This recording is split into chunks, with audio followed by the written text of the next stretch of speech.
guys, welcome back to Strong Successful Male.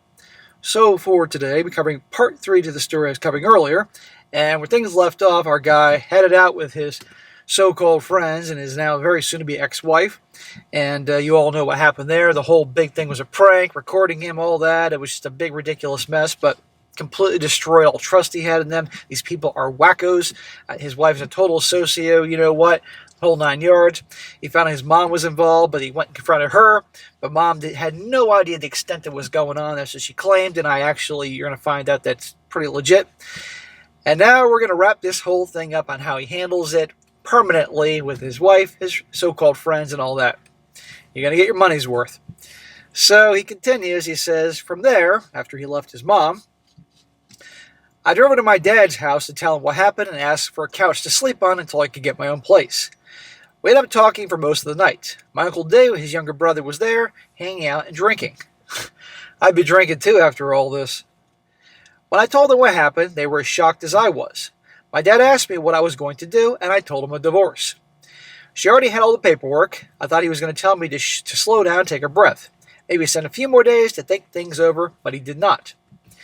My dad nodded once and said good, and that was it. No more questions, no advice to sacrifice yourself for your family, just done. Like the matter didn't need any more discussion. My uncle gave me his take on it, but fundamentally they agreed that I was doing the right thing. Well, thank God for that, because everybody else thinks you're crazy. I did ask my dad how he would have handled it, and he said, sometimes to take the island, you have to burn the boats. More to this military stuff. And I don't know why, but I snapped at him and I said, damn it, Dad, for once, can you please just speak English to me? He laughed, and I think and he shared his unfiltered worldview for the first time in my life. He said, live or die, and then just stared at me until I couldn't take it anymore. I told him to quit playing the games with me and just tell me what he was trying to teach me. There was a lot to it, but it condenses down to this: live or die. Every decision, action, and impulse drives you invariably to two choices. He said, your choices are to take her back and forgive her, which means really forgiving and never bringing it up again, or you walk away. Take your hits, learn your lessons, and rebuild your life into something you can be proud of. Okay. You go all in, whatever choice you choose. He said, I know you're filing for divorce, but are you sure? I mean, is there any chance that you'll change your mind? After that, no. I thought about it. I mean, I really gave it serious consideration, but every path I walked down with her ended in the realization that I'd never ever be able to trust her again. Thank you. And you can't have a marriage or relationship without trust. Not to mention she made a complete fool of you. Do you think your wife, or your friends, so-called friends, respect you? Nothing in their behavior shows they respect. They see you as a joke. You can't have people like that in your life. Even knowing that everything was staged and fake. I can't help but wonder if it really was, or it was just a smoke screen to cover what was really going on, and that all my closest friends seemed to be in on it. I mean, they spent 6 months planning to prepare my humiliation. How the hell would I ever know if there wasn't something else going on, and that was just their cover story? Thank you. For all you know, Tom could have been banging your wife. Doesn't matter now, it's over with. Once that's seeded out, sprouts is impossible to shake. Even in my wildest dreams, if the only thing that happened was what they told me, I still couldn't stay with her. Because you can't do what they did to someone that you actually care about. I told my dad no, there's no future with Susan. He nodded again and said, then you burn the boats. I asked him what that meant, and he said that if you're certain that you're never going to take her back, then there's no reason to leave any avenues open for that to be a possibility. In other words, you're going to war. Scorched earth. And you want to have the Marine Sergeant with you on this journey. From now on, she is not your wife. She's your adversary, and he said, I need to be prepared for war. He said, that is why you burn the boats. Since there's no option beyond victory or defeat, you have to pick one and move with conviction. I guess that's where the phrases no retreat, no surrender come from. It's a suicide mission with only two potential outcomes, live or die. Well, my uncle chimed in and said that never in the history of warfare has an army defeated their opponent with underwhelming force. He says if you're going to war, the rules of the game have to change. No more sympathy, pity, or second thoughts. He said everyone loses in war. The victor is the one who loses less. When I told my dad and uncle about my mom's reaction, when I told her, they both burst out laughing. My dad said that your wife was probably in the middle of a very bad night. Because remember, his mom took off to go have words with his wife. Then he told me something that eased some of the weight off my shoulders. My dad said, look, I know your mom and I know your mom and I didn't work out. But it wasn't because we didn't love each other, it's not because we didn't love you. Our lives were just on different paths, and there wasn't a way to compromise without one of us giving up everything. It wasn't fair to either of us, so we ended the marriage. He said, I still talk to your mom regularly, and I still consider her a good friend, and I can tell you one thing that I would put my life on, or bet my life on. If your mother knew what the prank was about, she would have likely slapped the shit out of your wife for having even the nerve to think something like that would be okay. Well, if your dad is saying that, and your dad obviously is a straight shooter, no bullshit, that means a lot. That's what I think. She obviously, your mom did not know anything close to the extent of what was going on. My dad said, I can't think of a single decision your mom has ever made that didn't take you into consideration first.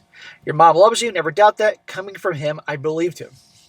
That was everything that happened leading up to me filing for divorce. I was going to send in the story then to you, but decided to wait until after the divorce for closing thoughts.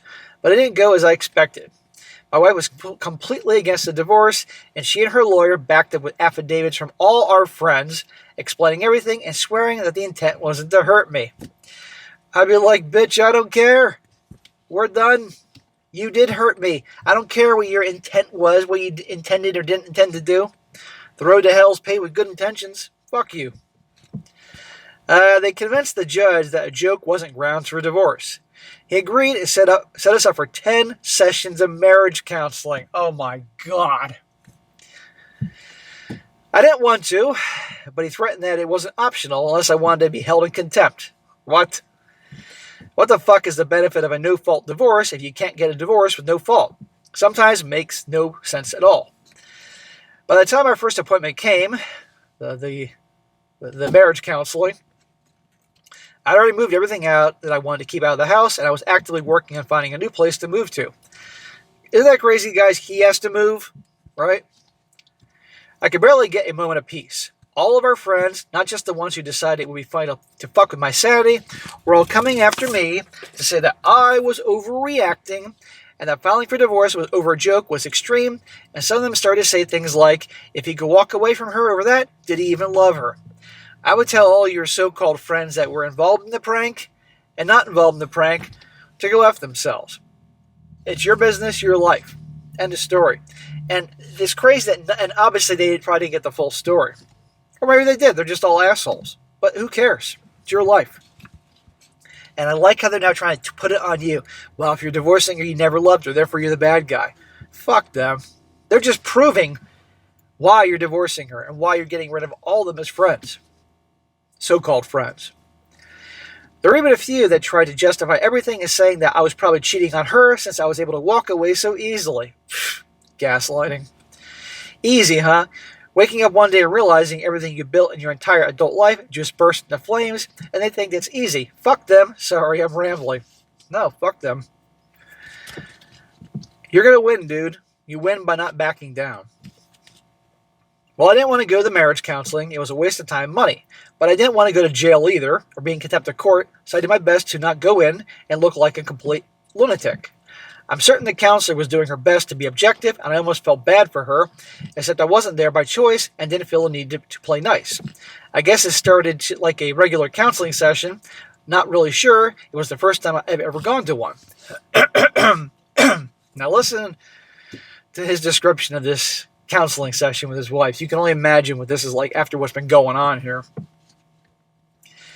Well, the marriage counselor asked us what our goals for counseling were. What do you think? You think I want to get better? No.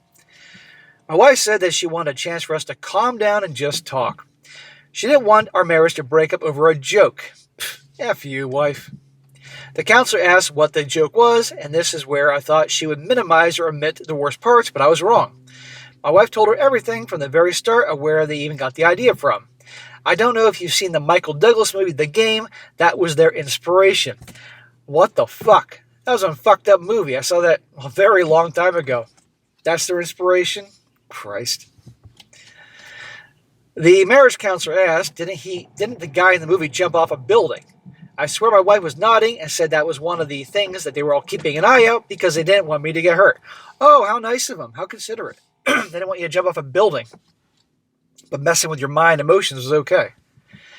The marriage counselor was a complete boss. She told my wife, sweetie, he jumped off the building the second he filed for divorce. I mostly sat there while they talked. The marriage counselor tried to get me to interact, and I did, just not with any enthusiasm. About halfway through the meeting, she asked me the same question, what my goal was for the counseling, and I just told her for it to be over. That's my wife butted in and said, come on, Kevin, it was a joke. A dumb, stupid joke. I swear I never will do anything like that to you again. Please don't throw away our life away. No, sugar, no honey bunny, you threw our marriage away. She says, you know everything that happened, and now you know I wasn't cheating on you. After all that, I wouldn't put anything past his wife. Until that moment, I had done a good job of keeping my anger in check. But the dismissal like that, like I was being the unreasonable one, was it. Uh-oh, he's unleashing his incredible Hulk.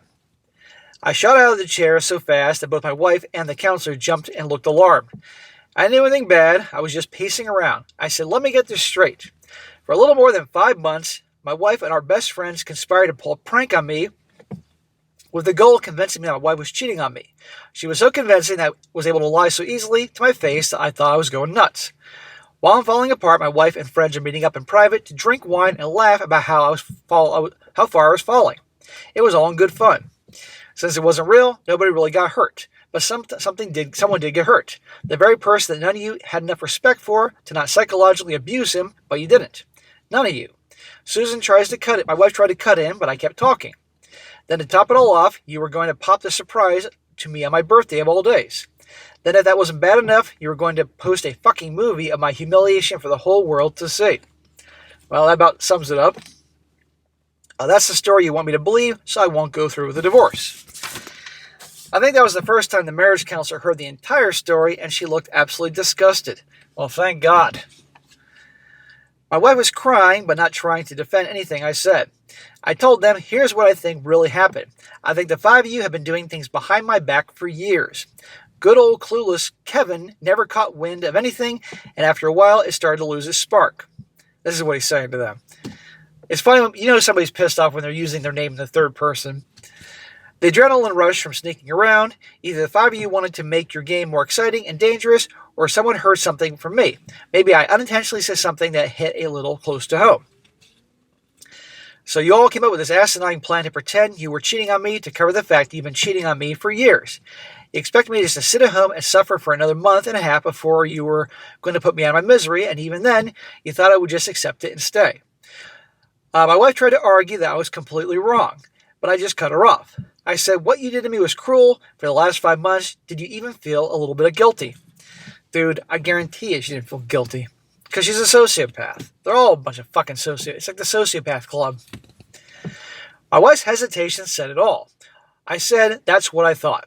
I told the counselor that I was finished with the counseling session, and if that meant me being in contempt of court, so be it.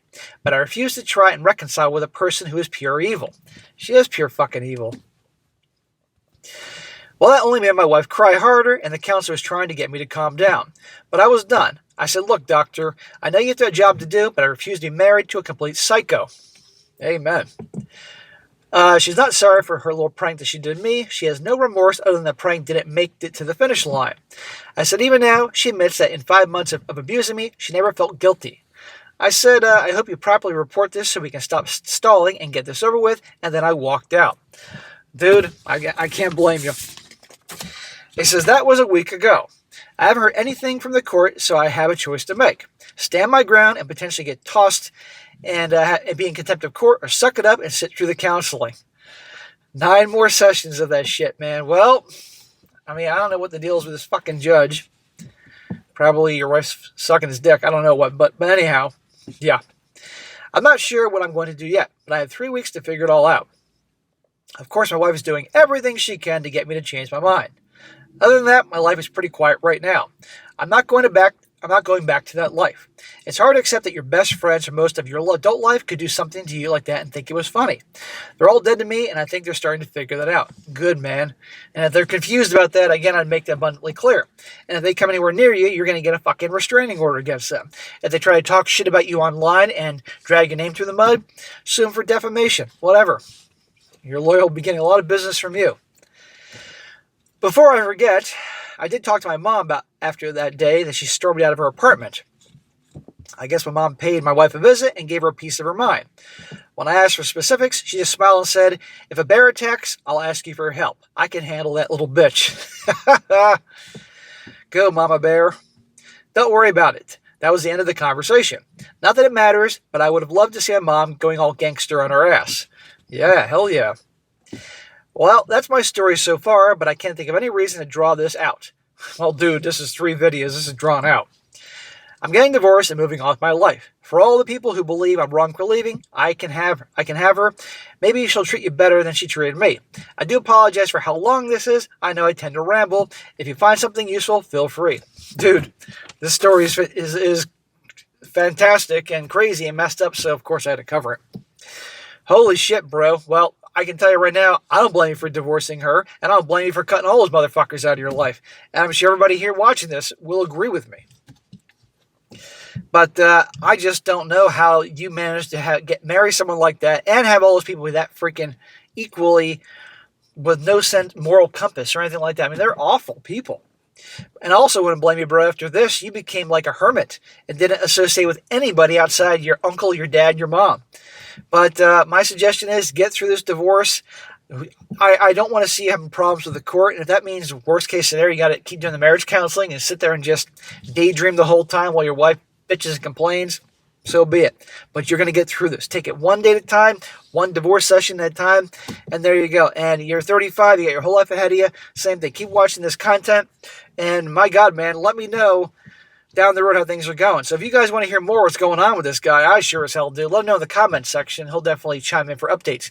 It doesn't need to be a 27-page update, dude. That's fine for this first trifecta here, this trilogy. But beyond that, let's keep it to maybe about 10 pages long. You know, it really condensed it just to know what's going on. But I'm not spending my entire afternoon doing this whole thing. But 3 videos, it keeps us entertained this Saturday night. So, bro, good luck to you. Seriously, and you are not in the wrong at all. But in the future, obviously, and here's the crazy part, guys. I'm going to come back to what I said in the beginning. I almost forgot. He knew her for like 9 years before he married her. He married her, like I think he said 30 years old. That's what I recommend. And 9 years he knew her, but he didn't really know her. So it goes to show you that, yes, you're more likely to be in a better situation if you spend a long time with somebody and marry them when you're older. But there's no guarantees. The crazy came out. And that crazy was there all along. She just masqueraded. But there are always little clues. They're childish pranks and shit that have been going on for a while. That was there in front of him. But obviously, never in a million years would he imagine they'd do something like this. When people do that shit to you, they don't respect you. And you have every reason to kick them out of your life. So, bro, good luck to you. Keep me posted. I wish you all the best.